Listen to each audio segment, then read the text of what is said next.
കഴിഞ്ഞ ദിവസം ചെയ്ത ചുരിദാർ ടോപ്പിൻ്റെ കണ്ടിന്യൂഷനാണ് നമ്മൾ ഈ വീഡിയോയിൽ ചെയ്യുന്നത്.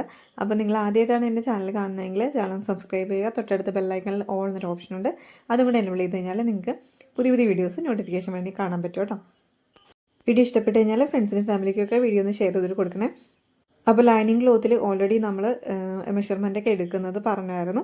അപ്പോൾ അതിന് ശേഷം നമ്മുടെ മെയിൻ ക്ലോത്ത് എടുത്തിട്ട് ഇതുപോലെ വെച്ചിട്ട് ലൈനിങ്ങിൻ്റെ അതേ രീതിയിൽ തന്നെ സ്ട്രെയിറ്റ് ആയിട്ടൊന്ന് വരച്ച് അതേ മെഷർമെൻറ്റ് തന്നെ വരച്ച് കൊടുത്തിട്ട് വേണം നമ്മൾ കട്ട് ചെയ്യാനായിട്ട്.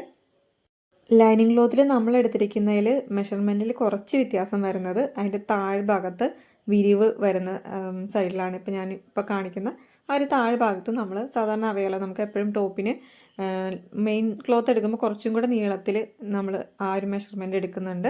ഒരു 2 ഇഞ്ചോ 3 ഇഞ്ചോ കുറച്ചും കൂടെ ഇറക്കി എടുക്കാം. കാരണം നമ്മൾ മടക്കി അടിക്കുകയൊക്കെ ചെയ്യുന്നതുകൊണ്ട് ആ ഒരു വിരിവിൻ്റെ ആ ഭാഗം താഴത്തെ ഭാഗത്ത് കുറച്ചും കൂടെ നമുക്ക് 2 or 3 ഇഞ്ച് കൂട്ടിയിട്ട് വേണം എടുക്കാൻ. ബാക്കിയുള്ള മെഷർമെൻറ്റൊക്കെ ലൈനിങ് ക്ലോത്തിൻ്റെ അതേ സെയിം അളവിൽ തന്നെ എടുക്കാം. ഇനി നമുക്ക് ഒരറ്റത്തുനിന്ന് മറ്റേ അറ്റം വരെ നന്നായിട്ട് ആ ഒരു സെയിം അളവിൽ തന്നെ കട്ട് ചെയ്ത് കൊടുക്കാം. കട്ട് ചെയ്യുന്നതിന് മുമ്പ് ഞാൻ പറഞ്ഞ പോലെ ചൊക്ക് വെച്ചിട്ടൊന്ന് വരച്ച് കൊടുത്തിട്ട് വേണം നമ്മൾ കട്ട് ചെയ്യാനായിട്ട്. അതുപോലെ തന്നെ ലൈനിങ് ക്ലോത്തിൽ നമ്മൾ ഓൾറെഡി സീം അലവൻസ് ഒക്കെ ചേർത്തിട്ടാണ് മെഷർമെൻറ്റ് എടുത്തിരിക്കുന്നത്. അപ്പോൾ ഇതിന് ഇപ്പോൾ നമ്മുടെ നല്ല തുണിയിൽ വേറെ എക്സ്ട്രാ സീം അലവൻസ് ഒന്നും ചേർത്ത് എടുക്കേണ്ട ആവശ്യമില്ല. ഓൾറെഡി നമ്മൾ ലൈനിങ്ങിൽ അതൊക്കെ ഇട്ടിട്ടുണ്ട്. അപ്പോൾ ജസ്റ്റ് ലൈനിങ്ങിൻ്റെ അതേ മെഷർമെൻറ്റിൽ തന്നെ നമുക്ക് കട്ട് ചെയ്തെടുക്കാം. മെയിൻ ക്ലോത്തിൽ നിന്ന് അപ്പോൾ നമ്മൾ ലൈനിങ് വെച്ചിട്ട് തന്നെ ഫ്രണ്ടിലെയും ബാക്കിലെയും ലൈനിങ് വെച്ചിട്ട് തന്നെ ടോപ്പിൻ്റെ ഫ്രണ്ട് ഭാഗത്തിൻ്റെയും ബാക്കിലെ ഭാഗത്തിൻ്റെയും ഇതേ രീതിയിൽ തന്നെ കട്ട് ചെയ്തെടുത്തതിന് ശേഷം ബാക്കിയുള്ള തുണിയിൽ നിന്ന് നമുക്ക് നമ്മുടെ സ്ലീവിന് വേണ്ടിയിട്ട് മെഷർ ചെയ്തെടുക്കാം. അപ്പോൾ അതും ആദ്യം ലൈനിങ്ങിൽ തന്നെ കട്ട് ചെയ്യാം. ചില സ്ലീവിൽ മാത്രം നമ്മൾ ലൈനിങ് ഇടാണ്ട് ചെയ്യാറുണ്ട്. ചിലപ്പോൾ നെറ്റിൻ്റെ ഫാബ്രിക് ആണെങ്കിലോ അല്ലെങ്കിൽ ഇതുപോലെ നെറ്റ് കോട്ടയാണെങ്കിലൊക്കെ ചിലപ്പോൾ ലൈനിങ് ഇല്ലാണ്ട് നമ്മൾ സ്ലീവ് കട്ട് ചെയ്യാറുണ്ട്. അങ്ങനെ വരുമ്പോൾ മാത്രം ആദ്യം നല്ല ക്ലോത്ത് എടുത്തിട്ട് സ്ലീവ് കട്ട് ചെയ്യുക. അല്ലാത്തപ്പോൾ ഒക്കെ ലൈനിങ് വെച്ചിട്ട് ലൈനിങ്ങിൽ സ്ലീവ് കട്ട് ചെയ്തിട്ട് മെയിൻ ക്ലോത്തിലേക്ക് ഇതുപോലെ തന്നെ ഇപ്പോൾ ബോഡി പാർട്ട് എടുത്ത പോലെ തന്നെ നമ്മൾ കട്ട് ചെയ്തെടുക്കുന്നതാണ് നല്ലത്. എല്ലാവർക്കും തന്നെ ഇത് അറിയാമായിരിക്കും, എന്നാലും കുറച്ചും കൂടെ അറിയില്ലാത്ത ബിഗിനേഴ്സ് ആയിട്ടുള്ളവർക്ക് വേണ്ടിയിട്ടാണ് കേട്ടോ പറയുന്നത്. ഇനി നമുക്ക് ലൈനിങ് തുണിയിൽ സ്ലീവിൻ്റെ ഭാഗം കട്ട് ചെയ്യാം. കട്ട് ചെയ്തെടുക്കുമ്പോൾ ആദ്യം നമുക്ക് വേണമെങ്കിൽ ലൈനിങ് മാത്രം എടുത്തിട്ട് ആരളവ് മെഷർ ചെയ്തിട്ട് പുതിയ നല്ല ക്ലോത്തിലേക്ക് വെച്ചിട്ട് ചെയ്യാം.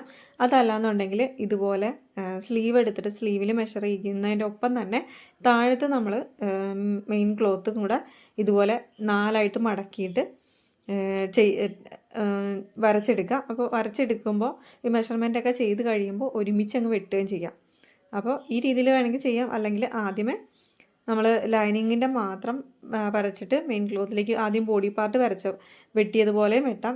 അല്ലെങ്കിൽ ഒരുമിച്ച് വെട്ടണമെങ്കിൽ അങ്ങനെ ഇപ്പോൾ ഞാൻ കാണിക്കുന്ന പോലെ ഒരുമിച്ച് വെട്ടിയെടുക്കുകയോ ചെയ്യാം. ഒരു സ്ലീവിന് 2ആയിട്ട് മടക്കുക. അതുപോലെ 2 സ്ലീവിന് വേണ്ടിയിട്ട് ടോട്ടൽ 4ആയിട്ട് ആ ഒരു ഫോൾഡിങ് അവിടെ വന്നിട്ടുണ്ട്. 4 പീസ് ക്ലോത്ത് അവിടെ വന്നിട്ടുണ്ട് 2ആയിട്ട് മടക്കിയിട്ട്. അപ്പോൾ ഈ ഒരു സൈഡിൽ നിന്ന് 3 ഒക്കെ വെച്ചിട്ട് ടോപ്പിൽ നിന്ന് മെഷർ ചെയ്യുക. 3, 3.5 മെഷർ ചെയ്തിട്ട് നേരെ താഴത്തേക്ക് ഇതുപോലെ ക്രോസ് ആയിട്ട് വരയ്ക്കാം. ആ ഒരു ഇത് വരുമ്പോഴേക്കും ആ ഒരു ക്രോസ് ആയിട്ട് വരയ്ക്കുന്നതിൽ ഹാഫ് എടുക്കുക. ടോട്ടൽ ഞാനിപ്പോൾ അവിടെ കാണിച്ചിരിക്കുന്നതിന് ഹാഫ് എടുത്തിട്ട് അതിൻ്റെ ഹാഫ് എടുക്കുക. അങ്ങനെ ആ ഒരു സ്ട്രെയിറ്റ് ലൈൻ അങ്ങനെ നേരെ വരച്ചു കൊടുക്കാം. അപ്പോൾ അതിനകത്ത് വരുന്നത് മേളിൽ നിന്ന് 3.5 എടുത്തിട്ട് നമ്മൾ ചെരിച്ച് വരച്ച ആ ലൈൻ, പിന്നെ നമ്മൾ അതിൻ്റെ ഹാഫ് എടുത്തിട്ട് അതിൻ്റെയും ഹാഫ് എടുക്കുക. ഒന്നും കൂടെ ഹാഫ് എടുത്തിട്ട് ആ ഒരറ്റത്തു നിന്ന് മറ്റേ ഹാഫിൻ്റെ അവിടെ നിന്ന് 1/2 ഇഞ്ച് മുകളിലേക്ക് മെഷർ ചെയ്തിട്ട് ഇതുപോലെ ചെരിച്ച് വരയ്ക്കണം. ഇതിനകത്ത് അത്ര ക്ലിയർ ആയിട്ടുണ്ടോ എന്ന് എനിക്കറിയില്ല. ഇൻ കേസ് നിങ്ങൾക്ക് മനസ്സിലായില്ലെങ്കിൽ ഒന്ന് കമൻറ്റ് ഇട്ട് കഴിഞ്ഞാൽ ഞാൻ ഇതിൻ്റെ മാത്രം ഡീറ്റെയിൽഡ് വീഡിയോ സ്ലീവിൻ്റെ മാത്രം മെഷർമെൻ്റ് ആയിട്ടുള്ള ഒരു വീഡിയോ ചെയ്യാം. ഇത് കൈക്കുഴിയുടെ ആ ഒരു പോർഷനാണ്. ഇനി നമുക്ക് ഇതിന് നേരെ ഓപ്പോസിറ്റുള്ള ഭാഗത്ത് കൈയുടെ അറ്റത്ത് ആ ലെങ്ത്ത് വരുന്നത് ആ ഒരു ഭാഗം എത്രയാണെന്നുള്ളത് മെഷർ ചെയ്യാം. ഇവിടെ ഒരു 5, 5.5, 6 ആ ഒരു പാറ്റേണിൽ നമുക്ക് മെഷർ ചെയ്തെടുക്കാം. നമ്മുടെ വണ്ണം കൈവണ്ണത്തിൻ്റെ അറ്റത്തെ ഭാഗത്തെ വണ്ണം പ്ലസ് 1 ഇഞ്ച് തയ്യൽ തുമ്പ്, 1 ഇഞ്ചോ അല്ലെങ്കിൽ 1.5 ഇഞ്ചോ ഒക്കെ കൊടുക്കാം. അറ്റത്ത് 1 ഇഞ്ചൊക്കെ മതിയാവും. അവിടെ നിന്ന് ഇതുപോലെ നേരെ സ്ട്രെയിറ്റ് ആയിട്ട് വരയ്ക്കാം. അതിൻ്റെ കൂടെ തന്നെ നമ്മൾ ആദ്യം ഇട്ടേക്കണ ആ തയ്യൽ തുമ്പുണ്ടല്ലോ അതും അതുപോലെ തന്നെ അതിൻ്റെ പാരലായിട്ട് തന്നെ സ്ട്രെയിറ്റ് ആയിട്ട് വരച്ചു കൊടുക്കാം. ഇത്രേ ഉള്ളൂ. ഇനി നമുക്ക് വെട്ടിയെടുക്കാം. വെട്ടിയെടുക്കുമ്പോൾ ഒന്നില്ലെങ്കിൽ നിങ്ങൾക്ക് ലൈനിങ് ആദ്യം വെട്ടിയെടുത്തിട്ട് പിന്നെ രണ്ടാമത് ആ ലൈനിങ് വെച്ചിട്ട് നമ്മുടെ മെയിൻ ക്ലോത്ത് വെട്ടിയെടുക്കാം. ഇല്ലെങ്കിൽ ഒരുമിച്ച് ഇപ്പോൾ നമ്മൾ ഇതേ രീതിയിൽ തന്നെ നമ്മൾ രണ്ട് മടക്ക് വെച്ചിട്ട് രണ്ട് സ്ലീവും മടക്കി വെച്ചിട്ടുണ്ട്. ആ രീതിയിൽ ഒരു സൈഡ് ഫോൾഡ് ചെയ്തിട്ട് ബാക്കി ഒരു സൈഡ് ഓപ്പൺ ആക്കിയിട്ട് അങ്ങനെ സ്ലീവിൻ്റെ രീതിയിൽ മടക്കി വെച്ചിട്ടുണ്ട്. അതേ രീതിയിൽ തന്നെ നമ്മുടെ മെയിൻ ക്ലോത്തും മടക്കി വെച്ചിട്ട് വേണം അതിൻ്റെ അടിയിൽ വെച്ചിട്ട് ഇതുപോലെ വെട്ടിയെടുക്കാൻ. ഇൻ കേസ് അത് പാടാണെന്നുണ്ടെങ്കിൽ ആദ്യം സ്ലീവിൻ്റെ ലൈനിങ് ക്ലോത്ത് വെട്ടിയെടുത്തിട്ട് അത് വെച്ചിട്ട് മെയിൻ ക്ലോത്ത് നിവർത്തി വെച്ചിട്ട് വെട്ടിയെടുക്കാം. സ്ലീവിൻ്റെ കട്ടിങ്ങും കൂടെ കഴിഞ്ഞ് കഴിഞ്ഞാൽ പിന്നെ നമുക്കുള്ളത് മെയിനായിട്ട് നമ്മൾ പടി വെച്ചിട്ടൊന്നുമല്ല നെക്ക് ചെയ്യുന്നത്, ക്യാൻവാസ് വെച്ചിട്ടാണ് നെക്ക് ചെയ്യുന്നത്. കുറച്ചും കൂടെ എളുപ്പമായിട്ട് എനിക്ക് തോന്നിയത് ക്യാൻവാസാണ്. പടിയേക്കാളും കുറച്ചും കൂടെ വൃത്തിയായിട്ട് നല്ല ഭംഗിയായിട്ട് കിട്ടും. അപ്പോൾ ക്യാൻവാസ് വയ്ക്കാനായിട്ട് ക്യാൻവാസ് കട്ട് ചെയ്യുന്ന വീഡിയോയിനകത്ത് ഞാൻ ചേർത്തിട്ടില്ല. കാരണം ഓൾറെഡി ആദ്യത്തെ വീഡിയോയിൽ ചുരിദാറിൻ്റെ കുർത്തിയുടെ ആദ്യത്തെ ഫസ്റ്റ് വീഡിയോ ഞാൻ ചെയ്തപ്പോൾ അതിനകത്ത് ഞാൻ ക്യാൻവാസിൻ്റെ ഡീറ്റെയിൽ ആയിട്ടുള്ള വീഡിയോ, ക്യാൻവാസ് എങ്ങനെയാണ് കട്ട് ചെയ്യുന്നത് വെട്ടണ എല്ലാം ഡീറ്റെയിൽ ആയിട്ട് കൊടുത്തിട്ടുണ്ട്. ഇൻ കേസ് അത് കണ്ടിട്ടുള്ളവരായിരിക്കും ഒരുവിധം ആൾക്കാർ. ഇൻ കേസ് കണ്ടിട്ടില്ല എന്നുണ്ടെങ്കിൽ ഒന്ന് കമൻറ്റ് ചെയ്താൽ മതി, അതിൻ്റെ ഒരു ഡീറ്റെയിൽ വീഡിയോ ആയിട്ട് ഇടാം. നമ്മുടെ ഫ്രണ്ട് നെക്കും ബാക്ക് നെക്കും ഏത് ഡിസൈനാണോ അതിനനുസരിച്ചിട്ട് ക്യാൻവാസ് ഇതുപോലെ കട്ട് ചെയ്തെടുത്ത് അയൺ ചെയ്യുക. അപ്പോൾ അയൺ ചെയ്ത് കഴിഞ്ഞിട്ട് ഇതുപോലെ നമ്മൾ ഏതെങ്കിലും ഒരു പീസ് എടുത്തിട്ട്, ഇപ്പോൾ നമ്മുടെ ലൈനിങ് ക്ലോത്ത് തന്നെ ബാക്കിയുണ്ടെങ്കിൽ അതെടുത്തിട്ടാണെങ്കിലും ഇതുപോലെ അയൺ ചെയ്ത് വയ്ക്കുക. അയൺ ചെയ്ത് ഈ രണ്ട് പീസും ഫ്രണ്ട് പീസും ബാക്ക് പീസും അയൺ ചെയ്തിട്ട് അതിൻ്റെ അറ്റത്ത് നമ്മളൊരു 1/2 ഇഞ്ച് വെച്ച് കൊടുത്തിട്ടുണ്ടല്ലോ താഴ്ഭാഗത്തൊക്കെ വെച്ചിട്ട് ആ ഒരു ചുറ്റിനും. അപ്പോൾ ആ ഒരു സൈഡ് ഒന്ന് മടക്കി അടിച്ച് കൊടുക്കുക. അപ്പോൾ ഞാൻ ഇതിനകത്തത് കാണിക്കുന്നുണ്ട്. ആ രീതിയിൽ തന്നെ മടക്കി അടിച്ച് കൊടുക്കുക. നെക്കിൻ്റെ ഫ്രണ്ട് ഭാഗത്ത് വയ്ക്കാനുള്ളതും അതുപോലെ ബാക്ക് പീസിൽ വയ്ക്കാനുള്ള ബാക്ക് നെക്കിലും ഇതുപോലെ തന്നെ സെയിം ആയിട്ട് തന്നെ സ്റ്റിച്ച് ചെയ്ത് കൊടുക്കണം. ഒരുവിധം റൗണ്ടഡ് ആയിട്ടുള്ള അല്ലെങ്കിൽ ഓവൽ ഷേപ്പ് ആലിലൊക്കെ ആണെങ്കിൽ ഈ സെയിം രീതിയിൽ തന്നെയാണ് ചെയ്യുന്നത്. ഇനിയിപ്പോൾ സ്ക്വയർ നെക്ക് ആണെങ്കിൽ മാത്രം അവിടെ ആ ഒരു ഭാഗത്ത് ഇപ്പം നമ്മുടെ ജോയിൻ്റ് വരുന്ന ആ ഒരു ഭാഗത്ത് ഒന്ന് കുത്തി നിർത്തിയിട്ട് വേണം സ്ട്രെയിറ്റ് അടിച്ച് നേരെ പോകാനായിട്ട്. അതല്ലാതെ യൂനെക്ക്, വൈഡ് യു അല്ലെങ്കിൽ ആലില കഴുത്ത് അങ്ങനെ അത്യാവശ്യം ഇതുപോലത്തെ കഴുത്തൊക്കെ വരുന്നതൊക്കെ ഇതേ ഇതിൽ തന്നെ സ്ട്രെയിറ്റ് ഒരു സൈഡ് ഇതുപോലെ തന്നെ അടിച്ചെടുക്കുകയാണ് ചെയ്യുന്നത്. ഇനി നമ്മൾ മെയിൻ ക്ലോത്തിലേക്ക് നമ്മൾ ഇതുപോലെ തന്നെ സ്റ്റിച്ച് ചെയ്ത് കൊടുക്കുകയാണ്. ഒരു സൈഡിൽ നിന്ന് നമ്മുടെ അറ്റത്ത് ആ ഒരു ക്യാൻവാസിൻ്റെ ഒരു സൈഡിലെ ആ ഒരു ഉള്ളിലത്തെ ആ സൈഡിൻ്റെ അറ്റത്തു നിന്ന് നമ്മൾ ഒരു സൈഡിൽ നിന്ന് അപ്പുറത്തെ സൈഡിലേക്ക് ഇതുപോലെ സ്റ്റിച്ച് ചെയ്ത് കൊടുക്കുക. ഇത് ഫുള്ള് ഈ ഒരു സൈഡിൽ നിന്ന് അപ്പുറത്തെ സൈഡ് വരെ സ്റ്റിച്ച് ചെയ്യുക. മേളിലെ ഭാഗത്ത് വേണ്ട, അത്രയും ഭാഗം സ്റ്റിച്ച് ചെയ്തതിന് ശേഷം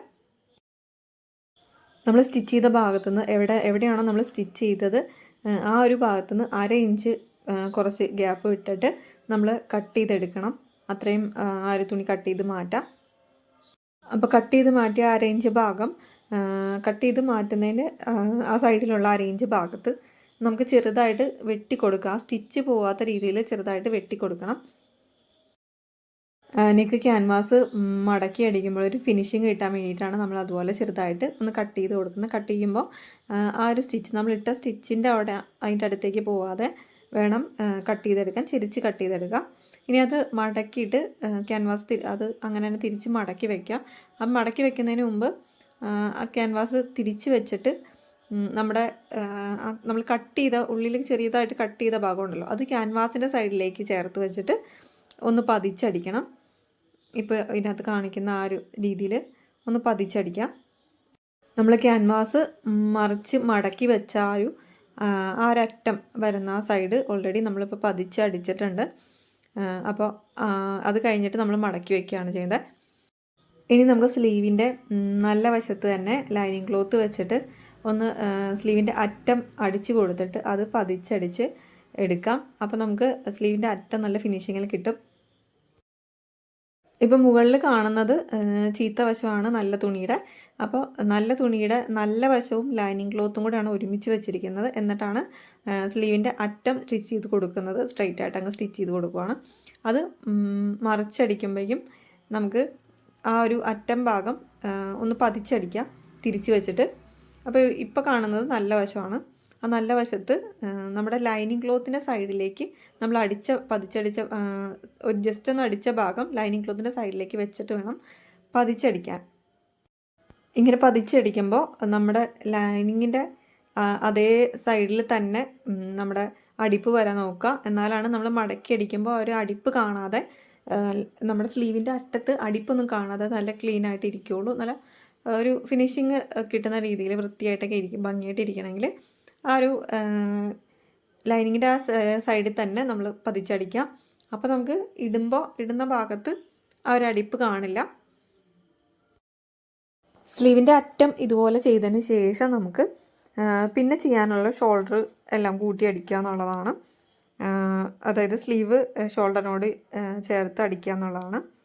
അത് കഴിഞ്ഞിട്ട് പിന്നെ നമുക്ക് ബോഡി ഫുള്ള് ഷേപ്പ് ചെയ്തിട്ട് നമ്മുടെ സ്ലിറ്റ് അടിക്കാം. അപ്പോൾ ഇനി സ്ലീവിൻ്റെ മറ്റേ അറ്റം വെച്ചിട്ടാണ് നമ്മൾ ഷോൾഡർ ജോയിൻ ചെയ്യുന്നത്. ഷോൾഡർ ജോയിൻ ചെയ്തതിന് ശേഷം ഇതുപോലെ സ്ലീവിൻ്റെ ഒരു സൈഡിൽ നിന്ന് മറ്റേ സൈഡിലേക്ക് നമ്മൾ അടിച്ചു കൊടുക്കുകയാണ്. സ്ലീവിൻ്റെ അറ്റത്തെ ആ ഭാഗം അടിച്ചു കൊടുക്കുക. ഇതുപോലെ നമ്മൾ ആദ്യം മെഷർമെൻ്റ് എടുത്തതും പിന്നെ സീം അലവൻസും ആണല്ലോ, ആ രണ്ട് പാർട്ടും അടിച്ചെടുക്കുക. ഇതുപോലെ നമ്മുടെ ആം ഹോളിൻ്റെ അവിടം വരെ സ്ട്രെയിറ്റ് ആയിട്ട് അടിച്ച് പോവുക. അതിനുശേഷം നമ്മൾ സ്ലിറ്റ് അടിക്കുന്ന ഭാഗത്ത് ഇതുപോലെ തന്നെ നമുക്കറിയാം എവിടെയാണ് നമ്മൾ ജോയിൻറ്റ് വയ്ക്കുന്നത്. അതായത് നമ്മൾ ഷേപ്പ് ചെയ്ത് അറ്റം വരെ വേസ്റ്റിൻ്റെ അവിടം വരെ വെച്ചിട്ട് അവിടെ ഒന്ന് നോട്ടിട്ട് കൊടുത്തതിന് ശേഷമാണ് നമ്മൾ സ്ലിറ്റ് അടിക്കുന്നത്. സ്ലിറ്റ് അടിക്കുമ്പോൾ ഇതുപോലെ നമ്മൾ ആ രണ്ട് ഭാഗവും ലൈനിങ്ങും മെയിൻ ക്ലോത്തും കൂടെ ഒരുമിച്ച് മടക്കിയിട്ട് സ്ലിറ്റിൻ്റെ ജോയിൻ ചെയ്യുന്ന ഭാഗം ആദ്യം ഒന്ന് ഫിനിഷ് ചെയ്യണം. പിന്നെ അതിന് ശേഷമാണ് നമ്മൾ ബാക്കിയുള്ള ഒരറ്റത്തുനിന്ന് ബാക്കിയുള്ള മറ്റേ അറ്റം വരെ രണ്ടായിട്ട് മടക്കി, ആദ്യം ഒരു മടക്കും പിന്നെ വേറൊരു മടക്കുമായിട്ട് രണ്ടായിട്ട് മടക്കി അടിക്കും. ഇതിൻ്റെ കുറച്ചും കൂടെ ഡീറ്റെയിൽ ആയിട്ടുള്ളൊരു കുറച്ചും കൂടെ ഫിനിഷിംഗ് ആയിട്ടുള്ള വീഡിയോ ഞാൻ അടുത്ത് തന്നെ അപ്ലോഡ് ചെയ്യുന്നുണ്ട്. സ്ലിറ്റ് അടിക്കുന്നതിന് മുൻപായിട്ട് നമ്മൾ ലൈനിങ്ങിൻ്റെ വിരിവ് താഴ്വശം ഒന്ന് മടക്കി അടിക്കാം. ഇൻ കേസ് ഇപ്പോൾ തേരുവശമൊക്കെ ആണെങ്കിൽ മടക്കി അടിക്കേണ്ട ആവശ്യമില്ല. ഇൻ കേസ് അതല്ല നമ്മൾ വെട്ടിയ ഭാഗമാണെങ്കിൽ ഒന്ന് ജസ്റ്റ് മടക്കി അടിച്ച് കൊടുത്തിട്ട് ശേഷം സ്ലിറ്റ് വയ്ക്കുക. സ്ലിറ്റ് വെച്ചിട്ട് പിന്നെ നേരെ സ്ട്രെയിറ്റ് ഏറ്റവും താഴത്തുള്ള നമ്മുടെ വിരിവ് ഭാഗമുണ്ടല്ലോ, നമ്മുടെ നീയുടെ ആ ഭാഗത്ത് വരുന്ന ആ പോർഷൻ നേരെ മടക്കി അടിക്കുക. ഇതിപ്പോൾ നെറ്റ് കോട്ട ഫാബ്രിക് ആയതുകൊണ്ട് കുറച്ച് പാടാണ് സ്ലിറ്റൊക്കെ അടിക്കാനായിട്ട്. എന്നാലും കുഴപ്പമില്ല, നമ്മൾ തളർന്ന് കിടക്കുന്ന ടൈപ്പ് തുണി അടിക്കുന്നേക്കാളും കുറച്ചും കൂടി ഈസിയാണെന്ന് തോന്നുന്നു. ഈ കുർത്തിയുടെ കട്ടിങ്ങും മെഷർമെൻറ്റൊക്കെ വരുന്ന വീഡിയോ ഫസ്റ്റ് പാർട്ടായിട്ട് ഇട്ടിട്ടുണ്ട് നേരത്തെ. അപ്പോൾ ഇതിൻ്റെ സ്റ്റിച്ചിങ് വീഡിയോ ആണ് ഇപ്പോൾ രണ്ടാമത് നമ്മൾ അപ്ലോഡ് ചെയ്തിരിക്കുന്നത്. ഇതിൽ കുറച്ചും കൂടെ ക്ലാരിഫിക്കേഷൻ വരാനുണ്ട്. ഏകദേശം അടുത്ത വീഡിയോയിൽ കുറച്ചും കൂടെ ഡീറ്റെയിൽ ആയിട്ട് നമ്മൾ മെഷർമെൻറ്റ്സൊക്കെ കാര്യങ്ങളൊക്കെ പറഞ്ഞിട്ട് ഒരു വീഡിയോ ചെയ്യാം.